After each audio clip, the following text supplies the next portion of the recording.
प्यारे बच्चों, MP board class channel पर आप सभी का हार्दिक स्वागत है।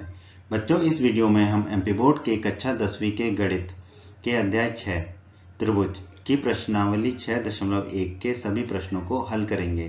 तो वीडियो को पूरा अंत तक देखिएगा, जिससे आपको प्रश्नावली 6.1 के सभी प्रश्नों के हल आसान तरीके से समझ में आ जाएंगे। प्रश्न 1। इस प्रश्न के 4 भाग हैं दोस्तों। हमसे क्या कहा गया है इस प्रश्न में? कोष्टकों में दिए गए शब्दों में से, ठीक है। तो हर एक भाग में ना प्रश्न के बाद में एक कोष्टक में ना कुछ शब्द दिए गए हमें, ठीक है। जैसे पहले में सर्वांग सम कॉमा समरूप, फिर या समरूप कॉमा सर्वांग सम, तीसरे में समद्विबाहु कॉमा समबाहु, और चौथे में बराबर कॉमा समानुपाती। इस तरह से कोष्टकों में शब्द दिए गए हैं। में से सही शब्दों का प्रयोग करते हुए रिक्त स्थानों को भरिए। तो ये प्रश्न के जो चारों भाग है उसमें एक एक रिक्त स्थान दे रखा है, चौथे भाग में 2 रिक्त स्थान दे रखे हैं, ठीक है। तो हमें जो कोष्टकों में शब्द दे रखे हैं उसमें से सही शब्द का चयन करना है और रिक्त स्थान को भरना है। तो आइए अब हम प्रश्न के पहले भाग को हल कर लेते हैं। दोस्तों, इस प्रश्न को हल करने के लिए जितनी भी जानकारी की आवश्यकता है वो सभी जानकारी जो है हमारे अध्याय 6 के परिचय के वीडियो में उपलब्ध है। तो अगर आपने हमारे अध्याय 6 के परिचय का वीडियो नहीं देखा है तो उसे अवश्य देखें, ठीक है। उससे आपको इस प्रश्न को हल करने में मदद मिलेगी। आइए अब हम प्रश्न के पहले भाग को हल कर लेते हैं। प्रश्न के पहले भाग में हमें दिया गया है सभी वृत्त खालिस्तान होते हैं। कि अब हमें कोष्टक में क्या दे रखे हैं शब्द? सर्वांगसम या समरूप। तो दोस्तों, हमने पढ़ा था अध्याय 6 के परिचय के वीडियो में कि सभी वृत्त क्या होते हैं? समरूप होते हैं, ठीक है। जितने भी वृत्त हैं, ठीक है, वो समान आकार के होते हैं, बस उनका माप अलग अलग होता है। सभी वृत्त गोल आकार के होते हैं, बस उनकी त्रिज्या अलग अलग होती है, ठीक है। तो उनका जो है समान आकार होता है, बस उनका जो माप है वो अलग अलग होता है। तो सभी वृत्त क्या होते हैं? समरूप होते हैं, ठीक है। तो कोष्टक में से कौन सा शब्द उठाएंगे हम? समरूप। तो हमारा उत्तर क्या होगा प्रश्न के पहले भाग का? समरूप। सभी वृत्त समरूप होते हैं, तो हमारा उत्तर होगा समरूप। प्रश्न के दूसरे भाग में हमें दिया गया है सभी वर्ग खालिस्तान होते हैं। कोष्टक में क्या दे रखा है? समरूप कॉमा सर्वांगसम, ठीक है। तो दोस्तों, हमने अध्याय 6 के परिचय के वीडियो में पढ़ा था सभी वर्ग क्या होते हैं? समरूप होते हैं, ठीक है। क्योंकि देखो वर्ग की क्या है, चारों भुजाएं बराबर लंबाई की होती हैं, ठीक है, और सभी कोण 90 डिग्री के होते हैं। तो जो दूसरा वर्ग लेंगे, ठीक है, उसके भी सभी कोण 90 डिग्री के होंगे, तो संगत कोण तो बराबर हो ही गए, ठीक है। और उसकी भी सभी भुजाएं बराबर लंबाई की होंगी।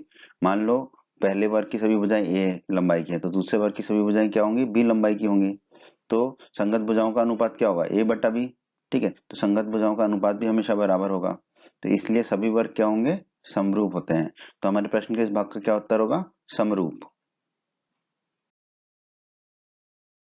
प्रश्न का तीसरा भाग, यहाँ हमें दिया गया है सभी खालिस्तान त्रिभुज समरूप होते हैं। कोष्टक में देखा समद्विबाहु और या फिर समबाहु। तो दोस्तों, हमने अध्याय 6 के परिचय के वीडियो में पढ़ा था सभी समबाहु त्रिभुज समरूप होते हैं, ठीक है। देखिए, ये एक समबाहु त्रिभुज है, ये दूसरा समबाहु त्रिभुज है। हम जानते हैं समबाहु त्रिभुज का हर एक कोण कितने डिग्री का होता है? 60 डिग्री का होता है, ठीक है। तो चाहे वो समबाहु त्रिभुज छोटा हो चाहे बड़ा हो, ठीक है। तो इन दोनों त्रिभुजों में, समबाहु त्रिभुजों में तीनों कोण 60 डिग्री के होंगे, यानी कि संगत कोण बराबर हो गए। अब समबाहु त्रिभुज की एक और प्रॉपर्टी होती है, ठीक है। क्या होती है वो? कि समबाहु त्रिभुज की सभी भुजाएं बराबर लंबाई की होती है। तो मान लो जो बड़ा त्रिभुज है इसकी सभी भुजाएं ए लंबाई की हैं, तो छोटे त्रिभुज की सभी भुजाएं मान लेते हैं बी लंबाई की हैं, ठीक है। तो समबाहु त्रिभुज की जो संगत भुजाएं हैं उनका अनुपात क्या होगा? सभी संगत भुजाओं का अनुपात ए अनुपात बी होगा, ठीक है। यानी कि संगत भुजाओं का अनुपात भी बराबर होगा। तो हम कह सकते हैं समबाहु त्रिभुज समरूप होते हैं। तो खालिस्तान में क्या आएगा? समबाहु, ठीक है। तो हमारे प्रश्न के तीसरे भाग का उत्तर होगा समबाहु।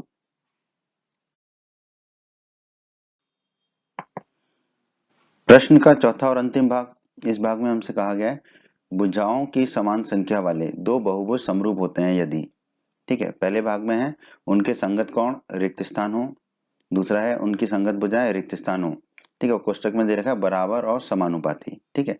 तो दोस्तों, अध्याय 6 के परिचय के वीडियो में हमने पढ़ा था कि भुजाओं की समान संख्या वाले दो बहुभुज समरूप होते हैं यदि, ठीक है। इसकी दो कंडीशन थी, दो शर्तें थी। पहली थी उनके सभी संगत कोण बराबर हों, ठीक है। सभी संगत कोण बराबर होने चाहिए, ठीक है। और दूसरी शर्त क्या थी? उनकी सभी संगत भुजाएं एक ही अनुपात में हो या समानुपाती हो, ठीक है। तो अब आइए देखिए प्रश्न के इसके पहले भाग को। उनके संगत कोण क्या हो? बराबर हो, ठीक है। तो पहले खालिस्तान में क्या जाएगा? बराबर। तो ये एक उत्तर हो गया। फिर दूसरा खालिस्तान क्या था? उनकी संगत भुजाएं क्या हो, बराबर या समानुपाती? क्या उत्तर होगा हमारा? समानुपाती हो, एक ही अनुपात में हो, तो उनकी संगत भुजाएं समानुपाती हो, तो दूसरे खालिस्तान में जाएगा समानुपाती। तो इसमें उत्तर होगा पहला बराबर और दूसरा समानुपाती। ठीक है दोस्तों। बच्चों, अगर आप हमारे एमपी बोर्ड क्लास चैनल पर नए हैं और आपने अभी तक अगर हमारे चैनल को सब्सक्राइब नहीं किया है तो सब्सक्राइब बटन को दबाकर हमारे चैनल को सब्सक्राइब कर लें और बेल आइकन को भी दबा दें, जिससे आपको हमारे चैनल के नए नए वीडियोस के नोटिफिकेशन सबसे पहले मिलेंगे। और जब भी आप यूट्यूब पर सर्च करोगे वीडियोस को तो हमारे चैनल के वीडियोस आपको ऊपर नजर आएंगे। और आपको इस अध्याय का कोई भी वीडियो देखना है तो आप आई बटन पर क्लिक करें। आई बटन पर क्लिक करने से आपको इस अध्याय के सभी वीडियोस के लिंक मिल जाएंगे।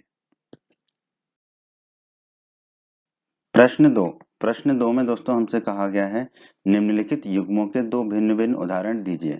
ठीक है, तो दोस्तों इस प्रश्न के दो भाग हैं। पहले भाग में हमें समरूप आकृतियों के दो भिन्न भिन्न उदाहरण देने हैं, फिर दूसरे भाग में ऐसी आकृतियां जो समरूप नहीं है के दो भिन्न भिन्न उदाहरण देने हैं। तो दोस्तों इस प्रश्न को समझिए, हमें उदाहरण देने हैं तो अलग अलग छात्रों के उदाहरण अलग अलग हो सकते हैं, इसीलिए अलग अलग छात्रों के अलग अलग उत्तर हो सकते हैं इस प्रश्न के। यही कारण है कि इस प्रश्न का उत्तर आपकी पुस्तक में नहीं दिया गया है। ठीक है दोस्तों, तो आइए अब हम प्रश्न के पहले भाग को हल कर लेते हैं, समरूप आकृतियां। ठीक है, तो समरूप आकृतियों के दो उदाहरण हम ले लेते हैं। ठीक है, तो हम जानते हैं दोस्तों अध्याय 6 के परिचय के वीडियो में हमने पढ़ा था सभी व्रत समरूप होते हैं। ठीक है, तो दो व्रत ले लेते हैं, एक बड़ा व्रत और एक छोटा व्रत। तो ये दोनों क्या है? समरूप आकृतियां हैं। तो समरूप आकृतियों का पहला उदाहरण हो गया व्रत। ठीक है, अब समरूप आकृतियों का दूसरा उदाहरण ले लेते हैं। दोस्तों हम जानते हैं सभी वर्ग समरूप होते हैं, ये हमने अध्याय 6 के परिचय के वीडियो में पढ़ा है। ठीक है, तो एक बड़ा वर्ग ले लेते हैं और एक छोटा वर्ग ले लेते हैं। तो ये दो उदाहरण हो गए हमारे समरूप आकृतियों के, पहला व्रत और दूसरा वर्ग। ठीक है, अब हम चलते हैं प्रश्न के दूसरे भाग पर। प्रश्न के दूसरे भाग में हमें बताना है ऐसी आकृतियां जो समरूप नहीं है। ठीक है, ये तो बहुत ही आसान है दोस्तों। पहला उदाहरण ले लेते हैं, जैसे कि एक वृत्त ले लिया जो कि गोल होता है और दूसरा ले लिया वर्ग, ठीक है, जो चौकोर होता है। ठीक है, तो ये दोनों का जो आकार तो अलग अलग ही है, आकार अलग अलग है, तो ये दोनों आकृतियां समरूप नहीं होंगी। ठीक है, तो एक उत्तर हो गया वृत्त और वर्ग। ठीक है, एक उदाहरण वृत्त और वर्ग, ये जो दोनों आकृतियां समरूप नहीं है। अब दूसरा उदाहरण ले लेते हैं। ठीक है, हमने एक त्रिभुज ले लिया और एक आयत ले लिया। ठीक है, अब देखो त्रिभुज में 3 भुजाएं होती हैं, आयत में 4 भुजाएं होती हैं। ठीक है, तो ये दोनों आकृतियां भी जो है समरूप नहीं है क्योंकि इनका आकार ही समान नहीं है।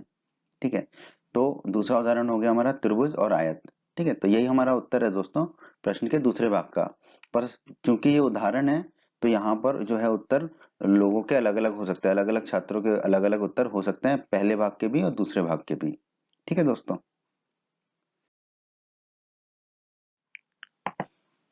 प्रश्न तीन में दोस्तों हमसे पूछा गया है कि बताइए कि निम्नलिखित चतुर्भुज समरूप है या नहीं। ठीक है, तो इसमें हमें दो चतुर्भुज दे रखे हैं। पहला है एक समचतुर्भुज है जिसकी हर एक भुजा की लंबाई कितनी है? 1.5 सेंटीमीटर। ठीक है, इसका नाम है PQRS। और दूसरा हमें एक वर्ग दे रखा है ABCD जिसकी हर एक भुजा की लंबाई है 3 सेंटीमीटर और सभी कोण 90 डिग्री के हैं। तो दोस्तों जैसा कि हमने अध्याय 6 के परिचय के वीडियो में पढ़ा था, भुजाओं की समान संख्या वाले दो बहुभुज समरूप होते हैं यदि। ठीक है, तो यहाँ पर भुजाओं की संख्या तो समान है, चार चार भुजाएं हैं क्योंकि दोनों चतुर्भुज हैं। ठीक है, कि अब क्या शर्तें हैं इसकी? कि उनके सभी संगत कोण बराबर हों। ठीक है, पहली शर्त। और दूसरी शर्त है कि उनके सभी संगत भुजाएं एक ही अनुपात में हों, अर्थात समानुपाती हों। ठीक है, और ये दोनों शर्तें पूरी होंगी तभी वो दोनों बहुभुज समरूप कहलाएंगे। परंतु यहाँ पर देखिए कोण ए, कोण बी, कोण सी, कोण डी, ये चारों कोण कितने के हैं? 90 डिग्री के हैं, क्योंकि ये वर्ग दे रखा है इसमें 90 डिग्री का चिन्ह बना हुआ है। ठीक है, इसका मतलब होता है 90 डिग्री के। तो ए बी सी डी सब 90 डिग्री के बराबर हैं। परंतु आप देखिए कोण पी 90 डिग्री नहीं है, कोण क्यू भी 90 डिग्री नहीं है, कोण आर भी 90 डिग्री नहीं है और कोण एस भी 90 डिग्री नहीं है। ठीक है, इसका मतलब एक भी कोण जो है पी क्यू आर एस में से संगत कोण ए बी सी डी के बराबर नहीं है। ठीक है, सारे कोण जो है 90 डिग्री के अलग हैं और जबकि ए बी सी डी सभी 90 डिग्री हैं, तो इन दोनों चतुर्भुजों के संगत कोण बराबर नहीं है। तो हम कह सकते हैं अतः सभी संगत कोण बराबर नहीं है। इसका मतलब पहली शर्त हमारी पूरी नहीं हुई कि उनके सभी संगत कोण बराबर हों। ठीक है, इसका मतलब ये दोनों आकृतियां क्या होंगी? समरूप नहीं होंगी। तो हमारा क्या उत्तर होगा? अतः निम्नलिखित चतुर्भुज समरूप नहीं है। तो हमारा उत्तर होगा नहीं, इस प्रश्न का हमारा उत्तर होगा नहीं। ठीक है, उम्मीद करते हैं बच्चों आपको एमपी बोर्ड क्लास का ये वीडियो पसंद आया होगा। बच्चों अगर आप हमारे चैनल पर नए हैं और आपने अभी तक चैनल को सब्सक्राइब नहीं किया है तो आप सब्सक्राइब बटन को दबाकर जल्दी से चैनल को सब्सक्राइब कर लीजिए और बेल आइकन को भी दबा दीजिए। बेल आइकन को दबाने से क्या होगा, हमारे चैनल पर जब भी कोई नया वीडियो आएगा तो उसका नोटिफिकेशन सबसे पहले आपको मिलेगा और यूट्यूब सर्च में भी आपको हमारे वीडियोज ऊपर नजर आएंगे। और आप हमारे वीडियोज को अपने सभी दोस्तों के साथ फेसबुक और व्हाट्सएप पर अवश्य शेयर कीजिए जिससे आपके दोस्तों का भी लाभ हो सके। वीडियो पसंद आया है तो वीडियो को लाइक जरूर कर दीजिएगा और इस अध्याय के बाकी अन्य वीडियोस देखने के लिए आप आई बटन पर क्लिक करें। आई बटन पर क्लिक करने से आपको इस अध्याय के बाकी सभी वीडियोस के लिंक प्राप्त हो जाएंगे। धन्यवाद बच्चों।